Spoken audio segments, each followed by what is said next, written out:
Balochistan assembly کے اجلاس میں محکمہ صحت کے حکام نے صوبے میں صحت عامہ کی صورتحال، درپیش چیلنجز اور بہتری کے لیے کیے گئے اقدامات پر اراکین اسمبلی کو تفصیلی بریفنگ دی۔ اجلاس میں بتایا گیا کہ بلوچستان میں 71% عوام غربت کے باعث علاج معالجے کا خرچہ برداشت نہیں کر سکتے۔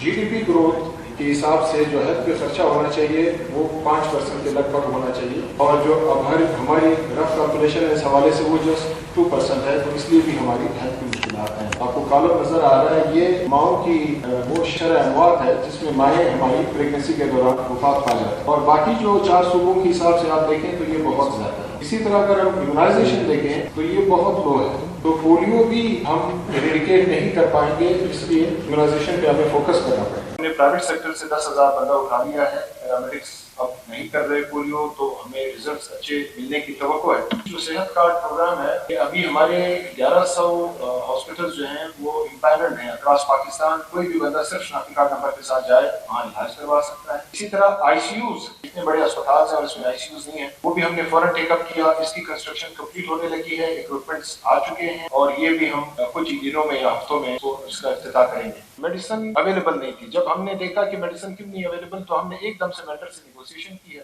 اور پتہ چلا کہ جی پچھلے 2 سال کی لائبلٹیز ہیں جو ان کی پینڈنگ ہے، وہ لائبلٹیز ہم کلیئر کرتے گئے۔ اس سے یہ ہوا کہ وینڈرز نے ہمیں سپلائی آف میڈیسن بھی دی، اور اب جو آنے والے نیکسٹ پیکیجز ہیں انہوں نے اس میں بڑھ چڑھ کے اپنے بڈز بھی ڈالے ہیں۔ بریفنگ کے بعد اراکین اسمبلی کی جانب سے صحت کے محکمے سے متعلق سوالات اور تجاویز پیش کی گئیں، جس میں ہسپتالوں میں ادویات کی کمی، جعلی ادویات کے خلاف کارروائی اور صحت کارڈ میں بے ضابطگیوں جیسے مسائل زیر بحث لائے گئے۔ مختلف علاقوں میں ڈاکٹرز کی غیر حاضری اور ان کو درپیش مسائل پر اہم گفتگو کی گئی، اور صوبے میں ایمبولینس کی کمی پر بھی غور کیا گیا۔